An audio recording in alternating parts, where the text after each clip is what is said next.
I want to start with AIB. Congratulations, first of all, the IPO pricing in the middle of the range, and AIB's risen around 5% today. Now, according to a person familiar with the matter, that was the ideal move, according to this person familiar with your government's deliberations. So, day one, looking good.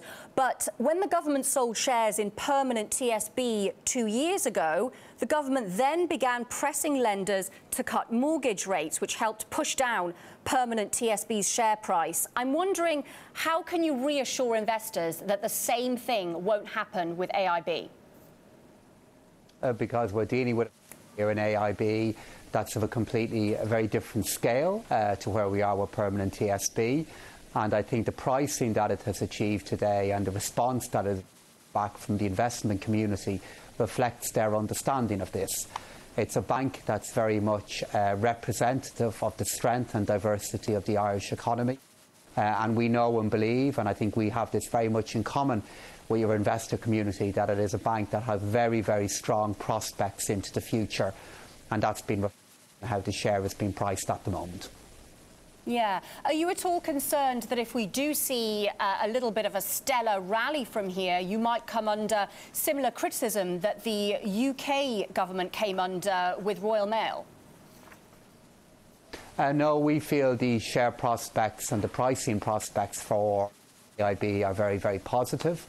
The point of difference between ourselves and Royal Mail, of course, is that the Irish government and the Irish people still own just under 5% of AIB.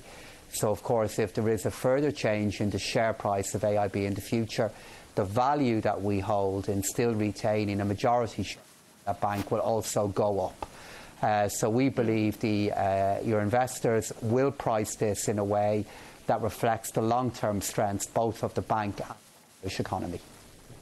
Yeah, on that 75% that you do still own, when might you start selling the rest of that?